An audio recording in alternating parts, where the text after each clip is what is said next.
우리가 지난 주일에는 그 요나가 드디어 니느웨 성에 들어왔고, 그리고 그 성에 아주 놀라운 회개와 부흥이 일어났다는 그런 장면을 살펴보았었습니다.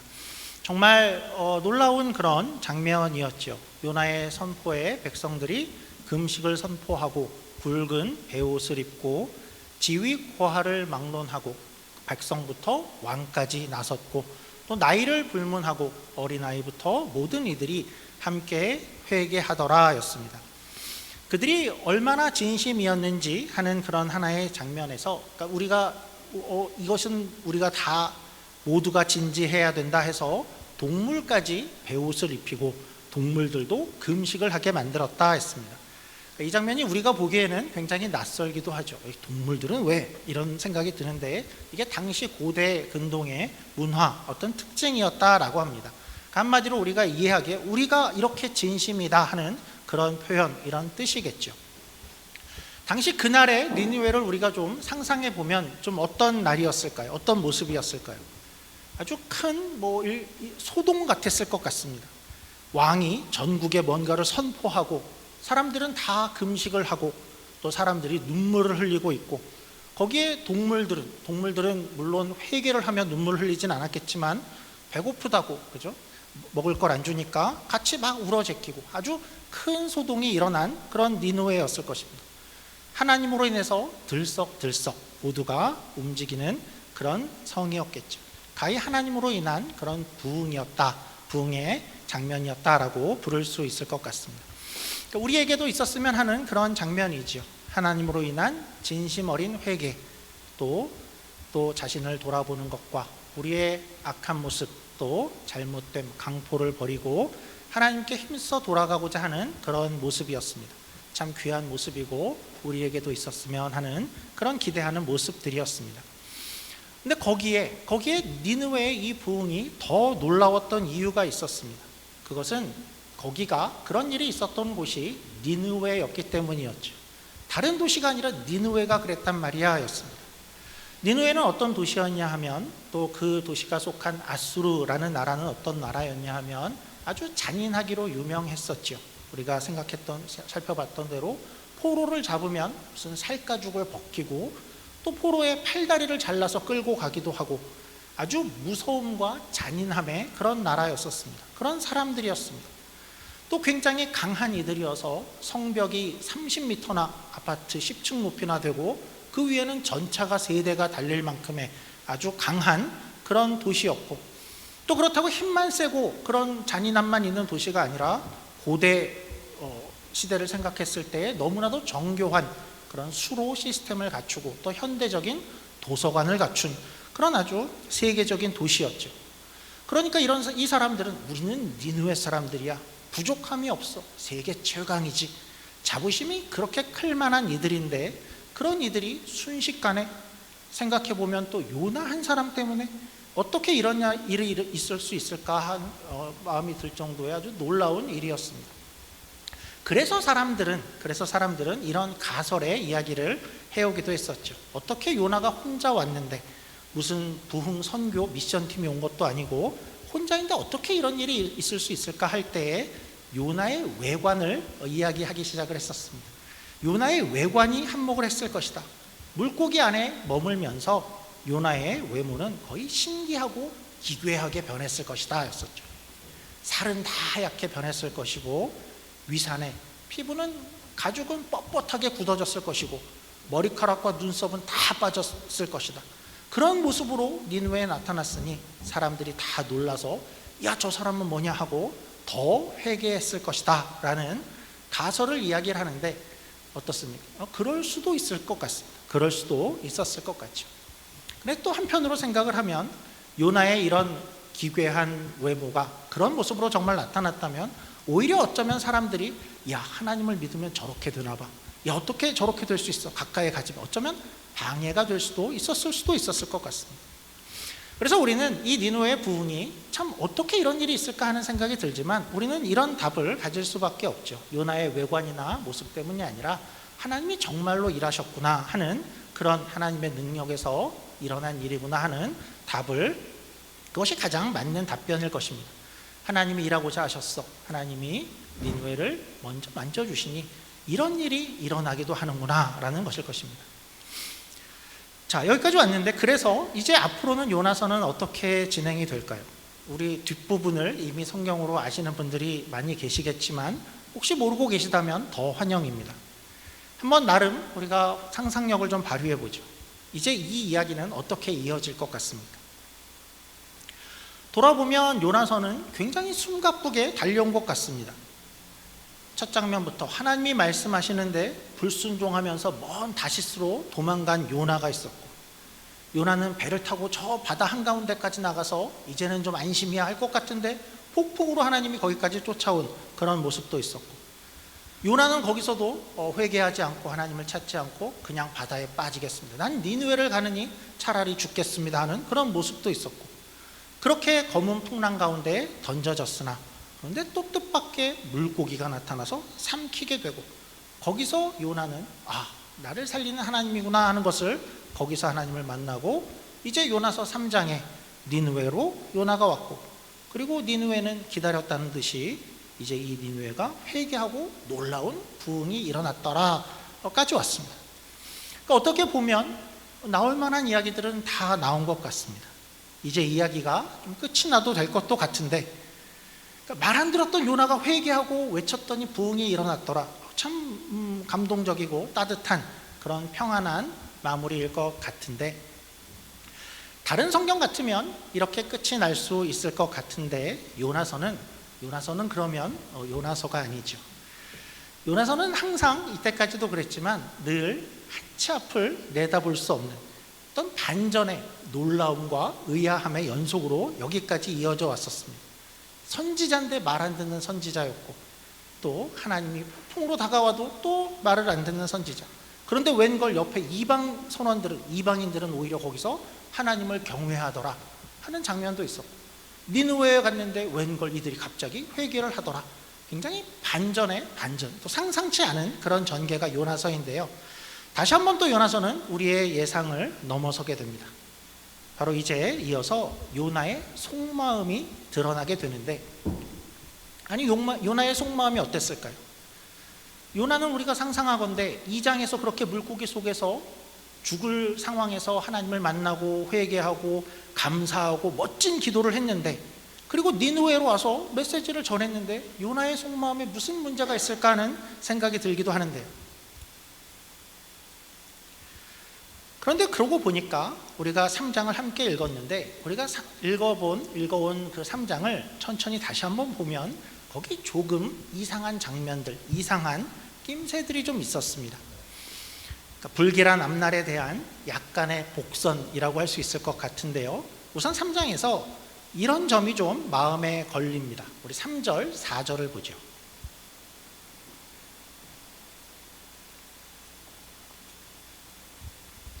요나가 여호와의 말씀대로 일어나서 니느웨로 가니라. 니느웨는 극히 큰 성읍이므로 3일 길이라. 요나가 그 성에 들어가며 곧 하룻길을 행하며 외쳐 가로되 40일이 지나면 니느웨가 무너지리라 하였더니, 니느웨는 얼만큼 컸냐라는 표현을 3일 길이 된다라는 그런 표현을 썼죠. 3일 길이나 되는 성읍인데, 요나는 일단 보니까 하룻길을 외친 것 같습니다. 3일 길인데 왜 하루만 외쳤을까? 좀 궁금하기도 하고, 왜 하루만 했지? 왜 더 안 했나 싶기도 한데요. 또 한 부분은 또 그가 이제 전했다는 그의 메시지가 나오는데, 그 메시지를 보니까 사실 짧아도 너무 짧습니다. 히브리어 원어로 보면 딱 5마디, 5단어였습니다. 그 큰 성에 다니면서 딱 5마디를 한 것 같습니다. 사실 보통의 이제 선지자들이 나와서 회개를 외칠 때에는 사실 어떤 패턴이라는 것이 좀 있습니다. 이를컨대 너희가 회개하라. 그러면 회개를 어떻게 해야 된다. 어떻게 회개하고 하나님의 심판 앞에 너희는 이렇게 해야 된다. 마음을 돌리고 하나님을 섬겨라. 그리하면 하나님이 너희를 용서하리라. 너희를 구원하리라. 이런 어떤 선지자들의 회개 요청에는 일정한 패턴이 보통 있는데, 요나는 그런 것 같지 않고 그런 말들이 거의 없이 딱 5마디만 했다라고 되어 있죠. 40일이 지나면 니느웨가 무너지리라. 이것이 전부입니다. 물론 우리가 이렇게 생각할 수도 있죠. 혹시 더 했는데 성경이 그냥 짧게 기록한 거 아니겠습니까? 생각할 수도 있는데요. 그런데 우리가 이제 4장을 가보면 3장에서의 요나의 속마음이 이랬었구나 하는 것이 드러나기 시작합니다. 우리가 4장으로 가볼 텐데요. 4장은 어떤 장면이냐면 니느웨가 이제 회개운동, 부흥운동이 막 일어나 있고 그것을 본 요나의 반응입니다. 우리 같으면 와, 짜릿하다, 정말 멋진 걸, 하나님 감사합니다, 그런 반응이 있을 것 같은데 우리 4장 1절입니다. 요나가 이랬다 그러죠. 요나가 니느웨의 부흥 회개 운동을 보며 심히 싫어하고 노하여. 아니 왜죠? 이게 뭔가 싶은데요. 이렇게 이어집니다. 2절입니다. 2절. 여호와께 기도하여 가로되 여호와여, 내가 고국에 있을 때에 이러하겠다고 말씀하지 아니하였나이까? 그러므로 내가 빨리 다시스로 도망하였사오니 주께서는 은혜로우시며 자비로우시며 노하기를 더디하시며 인애가 크시사 뜻을 돌이켜 재앙을 내리지 아니하시는 하나님이신 줄을 내가 알았음이니이다. 그러니까 요나는 왜 화가 나 있죠? 하나님, 내가 염려한 게 바로 이거였어요. 그래서 내가 1장에서부터 안 오려고 했었던 거잖아요. 혹시 내가 진짜 가서 거기서 외치면 진짜 아수르가 거기서 회개하고 니느웨에 대한 하나님의 재앙을 진짜 거두실까 봐, 그게 그때부터 두려웠고, 그래서 나는 다시스로 간 거였고, 지금은 2차 저차 해서 내가 여기까지 왔지만 나는 저들이 회개하는 게 너무나도 싫어요. 정말 분노가 침입니다 라고 말하는 것입니다. 요나는 왜 그러고 있죠? 왜죠? 그들은 잔인한 사람들이라니까요. 그들이 얼마나 잔인한지 세계의 사람들이 다 압니다. 얼마나 못된 사람들인데요. 저런 죄인들은 벌을 받아야지 이렇게 돼서야 되겠습니까? 특히나 아수르는 어떤 나라였죠? 요나가 속한 북이스라엘에게 위협이 되는 적국이었습니다. 마침 아수르가 조금 약해져 있는 이 시기인데 이때 하나님이 저들을 망하게 하셨어야지 왜 지금 저들 편을 드시려고 하는 겁니까? 그게 진짜 마음에 안 듭니다. 그렇죠? 그리고 실제 여기 와보니 그런 일들이 막 일어나고 있는 걸 보니까 와, 정말 짜증납니다. 그렇죠? 그렇게 보니까 이제 요나서 3장에 조금 우리가 이상한 거 아닌가 했던 그 모습들이 좀 이해가 됩니다. 요나는 3장에 어떤 모습이었냐면, 그는 사실 억지로 끌려와서 이제 여기서 니느웨에서 외치긴 외치지만 그렇게 열심을 내고 싶은 마음이 전혀 없었던 것이죠. 사흘길 도시인데 그냥 하루 정도 설렁설렁 다녔을 것 같습니다. 그러니까 하루가 그 온종일 하루인지도 잘 모르겠습니다. 중간중간 편의점에도 좀 가고 화장실 가서 하나님, 배가 정말 아파서 그럽니다 하고 한 1시간쯤 앉아 있다가 아마도 그렇게 그냥 하루를 때웠을 것 같습니다. 그리고 외치는 것도 광장에 나가서 여러분, 제 말을 들어야 됩니다, 이렇게 간절하고 애절하게 외치지 않았을 것 같고, 그냥 지나면서 40일이 지나면 니느웨 무너진대요, 40일이 지나면 무너진대요, 그냥 얼머부렸을 것 같습니다. 뭐라고요? 사람들이 물어보니까 40일이 지나면 니느웨가 무너진다니까, 이 정도만 했을 것 같죠. 왜냐하면 요나의 진짜 속마음은 뭐죠? 40일이 지나면 제발 무너져라, 제발 무너져라가 요나의 속마음이었던 겁니다. 그러니까 조심하십시오는 요나의 마음이 아니고, 그러니까 조심하면 안 됩니다, 가만히 있고 무너져라가 요나의 진짜 속마음이었던 것이죠. 그런데 웬걸, 요나는 그렇게 했는데 진짜 놀라운 것은 그렇게 대강했는데 하나님이 이걸 사용하셔서 부흥을 일으키셨다라는 것이죠. 그리고 요나는 그걸 보니까 하나님이 또 정말 마음에 안 드는 것입니다. 그래서 요나가 3절 이렇게 얘기하죠. 4장 3절입니다. 여호와여, 원컨대 이제 내 생명을 취하소서. 사는 것보다 죽는 것이 내게 나음이니이다. 뭐라고 한 거죠? 차라리 죽겠습니다. 도저히 내가 눈뜨고는 못 보겠습니다. 여기 또 죽겠습니다가 나오죠. 거의 이렇게 요나 증후군 같습니다. 그런 말을 붙여도 될 것 같은데 걸핏하면 죽겠다 그러죠. 습관성 죽겠다 증후군 뭐 이렇게 될 것 같습니다. 우리가 하는 힘들어 죽겠어요, 짜증나 죽겠어요가 아니라 진짜 요나는 그냥 죽어버리고 싶은 것이다. 그만큼 싫었던 것이죠. 참 요나서는 흥미롭죠. 참 반전의 반전입니다. 이제는 요나가 3장에서 정신 차리고 회개를 외치나 봤더니 그게 아니었고 요나의 진심이 그게 아니었다입니다. 그리고 또 하나님은 그런 요나를 두고 또 하실 일을 또 하시더라. 참 흥미롭습니다. 근데 우리가 여전히 궁금한 것은 이런 것이죠. 요나는 도대체 왜 이러고 있는가 하는 것입니다. 요나는 도대체 어떤 상태인가, 어떤 마음인가 하는 점이 조금 더 궁금해집니다. 우리가 생각해 보면 아니 요나는 암만 그래도 요나는 물고기 속을 경험했잖아요. 죽음을 경험한 거잖아요. 대단한 기적을 분명히 경험했고 우리가 봤는데요.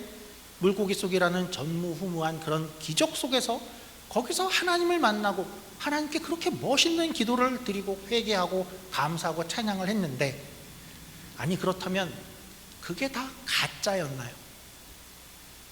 요나는 그 위기 속에서 여기를 빨리 모면하려고 그래도 살아야겠다라는 생각이 들어서 그냥 연기를 한 것인가?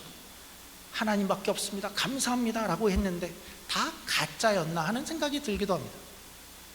그런데 그런 것은 아닌 것 같습니다. 분명히 요나는 그때 거기서 진심이었습니다. 그러면 지금 요나는 어떤 상태라고 말할 수 있을까요? 요나의 문제는 뭐고 요나는 왜 이러는 걸까요? 그러니까 요나는 이런 것입니다. 요나는 하나님의 은혜가 자신에게 올 때는 그러니까 죽을 것 같은 그런 자를 그런 상황을 살리는 은혜가 자기에게 올 때는 그것에 기뻐하고 찬양을 했는데 그 같은 죽을 자를 살리는 그 은혜가 다른 이에게로 갈 때는 불평과 불만을 갖더라인 것입니다. 그러니까 요나는 하나님 앞에 막 정반대로 불순종하고 다시스로 갔고 폭풍으로 불러도 거기서 고집을 피우면서 죽겠다라고 했었고 이제 그냥 두면 요나는 죽을 운명이었죠. 그렇게 죽을 운명을 하나님이 살리시자 감사합니다, 하나님의 은혜는 정말 대단합니다 라고 찬양을 했는데 그런데 말하자면 비슷하게 불순종 가운데 또 저기서 죽어가야 될 또 다른 이들 니느웨를 하나님이 또 그에게도 똑같이 찾아가서 죽을 이들을 살리자 이번에는 요나가 이거는 말도 안 됩니다, 저들은 죽어야 마땅합니다, 자기는 금방 그 은혜로 자기는 살았으면서 저들을 살리는 것은 안 됩니다가 되어져 있는 것이죠. 그러니까 하나님의 은혜가 자기에게 올 때는 이건 은혜고 용서이고 참 아름다운 세상이에요 하다가 그 은혜가 다른 일을 향할 때에는 이건 불공평하고 공의롭지 못하고 오히려 그 은혜에 분노를 하는 그런 모습이다라는 것입니다. 한마디로 이중잣대이죠. 그리고 내로남불이라고 할 수 있을 것 같습니다. 그게 요나였습니다. 이런 모습은 사실 우리 인간의 참 지속적인 그런 본성과 같은 그런 모습인 것 같은데요. 신약 성경에 가면 이런 유명한 예수님의 비유가 나오지요. 일명 1만 달란트의 비유입니다. 거기에도 이 모습이 똑같이 등장을 합니다.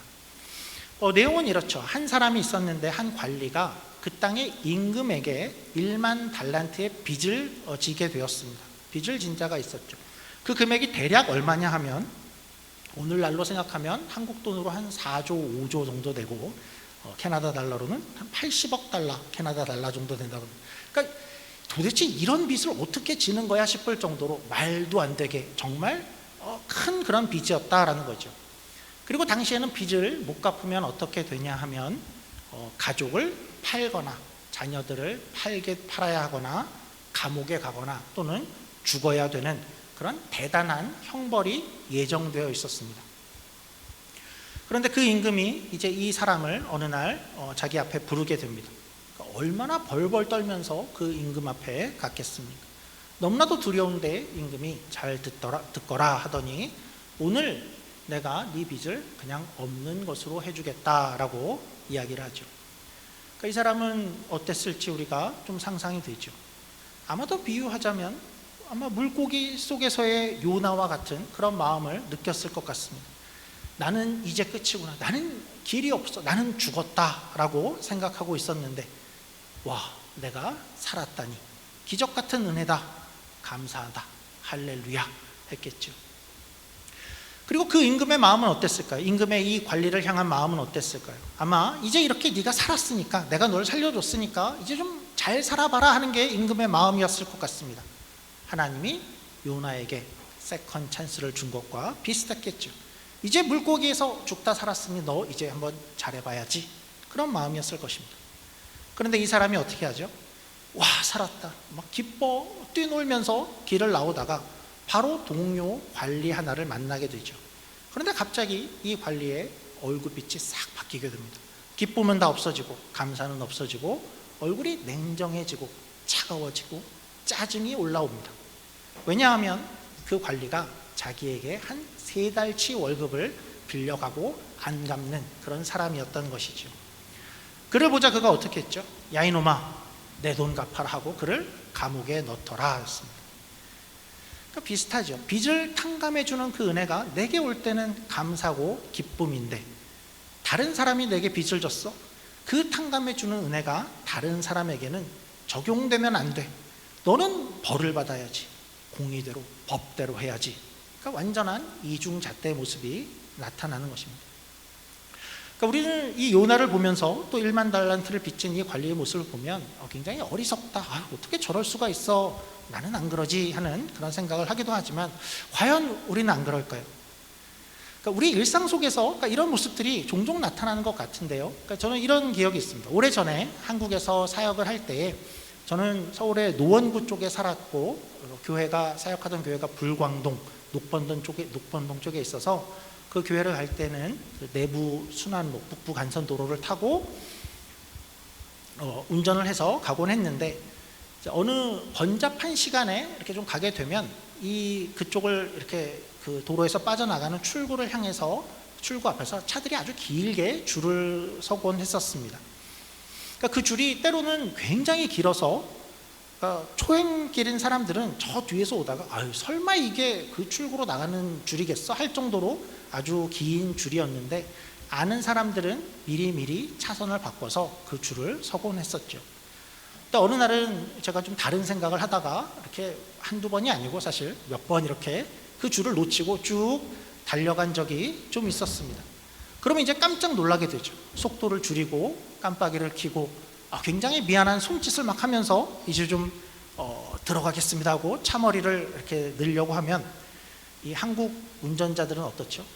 운전 실력이 가히 예술이죠.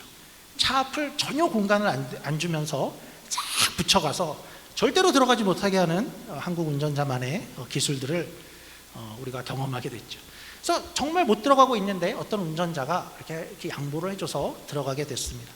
그러면 저는 어떤 생각을 하죠? 너무 감사하다, 은혜다, 참 하나님께 감사하다, 이런 생각을 하게 됐는데, 얼마 후에 이제 반대의 상황이 벌어지는 겁니다. 제가 출구에 제가 줄을 길게 서 있고 기다리고 한참 기다렸는데 어떤 차가 이렇게 들어가는 걸 보면 어떤 마음을 갖게 될까요? 여러분들 어떻습니까? 나도 고도의 기술을 한번 발휘해야지 할까요? 저는 양보를 해줍니다. 왜냐하면 착해서가 아니라 기술이 안 돼서 양보를 해주곤 하는데, 이런 면이 굉장히 비슷하지요. 내가 할 때는 나는 분명히 사정이 다 있고 내가 사정이 있었어. 가끔 딴 생각도 할 수 있는 거 아니야? 내가 급한 일이 있어서 나는 좀 급하게 생각할 것도 많았어 하고 그렇게 생각하고 은혜를 받아도 그냥 그렇지 하고 들어갈 수 있는데, 남이 들어올 때는 저런 나쁜 사람이 염치가 있어야지, 어떻게 저럴 수 있어, 지만 사정이 있나, 온갖 생각을 다 하게 되죠. 저 사람은 저렇게 들어가면 안 되고 공정한 벌을 받아야만 돼. 한 10km 정도 돌아갔다 오면 될 거 아니야? 이중잣대죠. 운전만이 아니라 좀 생각해 보니까 이런 일도 있을 것 같습니다. 아이를 키울 때 부모들도 자주 이러는 것 같습니다. 어느 날 한국이라고 생각해 보죠. 한국이라고 생각해 보면 한국에 있다가 이제 부모님께 전화가 왔습니다.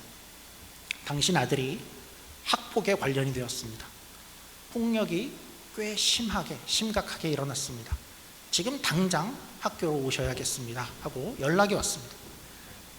아니 이런 일이 하고 학교로 이제 향하려는데, 생각해 보니까 우리 아들이 가해자인지 피해자인지를 정확하게 들은 것 같지가 않습니다. 그래서 다시 전화를 하는데 계속 통화 중이었다라고 해보죠. 만약에 우리 아이가 가해자라면 우리는 어떻게 하려고 할까요? 아유, 애들이 좀 심하긴 했어도 애들이 그럴 수도 있지 않을까요? 그냥 진짜 미안하다고 진심으로 사과하고 그냥 넘어갔으면 하는 마음이 들겠죠. 근데 만약에 우리 아이가 심한 폭력의 피해자라면 절대 용서 못해. 학교를 옮기게 하든지 콩밥을 먹이든지 내가 나의 단호한 모습을 보일 거야. 그러지 않을까요? 그러니까 어떤 게 옳은지는 잘 모르겠지만 우리는 이렇게 쉽게 이중잣대, 내로남불의 모습을 가지고 있을 수 있다라는 것이죠. 교회에서도 많죠. 어느 날 예배 시간에 어떤 이가 한없이 졸고 있다라고 생각해 보죠. 지금 여러분들 말고 이제 어떤 분이 그랬다 그러면 내가 그러면 난 사정이 있었어. 내가 얼마나 어제 피곤했는데 내가 교회에 온 것만 해도 대단한 거야 라고 자신을 그렇게 생각하죠.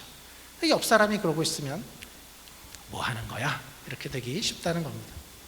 마치 요나와 같은 겁니다. 이런 예들은 우리의 어떤 이중잣대의 성향들을 잘 보여주는데, 그런데 이런 모습들은 사실은 우리가 예를 든 것은 심각한 결과들을 가져오지는 않습니다. 요나가 가진 오늘 보여주는 이중잣대의 이 모습은 하나님의 은혜가 베풀어질 때도 우리는 그런 모습을 가질 수 있다라는 것을 좀 심하게, 강하게 보여주고 있죠. 나의 죄 많은 나의 모습을, 나의 과거의 죄, 지금의 이 죄 많은 모습도 구원하신 하나님께는 너무나도 감사하다. 그렇게 생각할 때는 내 지금에 있는 죄들, 이런 것들은 나에게 별로 문제가 되지 않죠. 왜냐하면 하나님이 다 용서해 주실 거니까 괜찮아 하고, 그러다 다른 이들의 어떤 죄된 모습, 못난 모습을 보면 쉽게 치를 떨기가 쉽죠. 교회 나오면서도 왜 저런 모습을 갖고 있어? 저런 모습은 하나님도 용서하시면 안 돼. 정신을 차리게 해야 돼. 자기를 구원한 하나님께는 감사하고 또 니느웨를 구원하려는 하나님을 비난하는 요나의 모습과 비슷한 것입니다. 말씀을 정리해 보죠. 그러니까 이렇게 보니까 요나서가 하고 싶은 이야기가 무엇인지 좀 알 것 같습니다. 오늘 요나서가 하고 싶은 말씀은 그런 것이죠.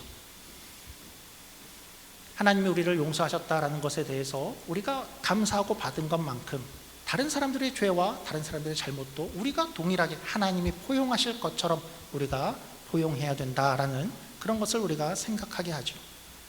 우리가 지금 가지고 있는 잘못과 죄들이 하나님 앞에서 용서받을 수 있는 것이고 그것이 은혜로 품어질 수 있는 것이라면 우리 곁에 다른 사람의 그런 모습들도 하나님이 역시나 품어주실 것이다. 거기를 판단하고 정죄하는 것이 우리가 다른 잣대를 가질 것이 아니라 하나님의 동일한 잣대로 바라봐야겠다라는 것을 보여주는 것이죠. 우리가 세상에 나가서 살면 얼마나 우리에게 니느웨와 같은 사람들, 우리를 화나게 하고 이상한 사람들이 많겠죠. 그러나 그들도 하나님께서 어떻게 바라보고 계실까? 나를 살렸던 그 은혜로 하나님이 그들을 바라보고 계시지 않을까 하는 그런 마음들을 함께 기억하시는 저와 여러분이 되기를 주님의 이름으로 축원합니다. 기도하겠습니다. 하나님 아버지 감사합니다. 요나는 자신이 받은 은혜가 얼마나 큰지, 또 자신의 잘못이 얼마나 컸었는지를 모두 다 잊고 니느웨만을 판단하고 정죄하는 그런 어리석은 그런 모습을 보였습니다. 하나님, 어쩌면 우리에게도 그런 모습이 있을지 모르겠습니다. 우리의 부족함은 하나님 앞에서 다 용서받을 거야 하고 너그럽게 대하다가 남의 잘못과 남의 부족함 앞에서는 한없이 엄격해지는 것이 우리의 모습은 아닌지 하나님, 우리의 모습을 돌아보게 하시고 또 하나님이 오시는 그러한 시선과 하나님의 마음으로 세상과 이웃과 우리 공동체를 살필 수 있는 우리 모두가 되게 하여 주시옵소서. 감사하며 예수님 이름으로 기도드립니다. 아멘.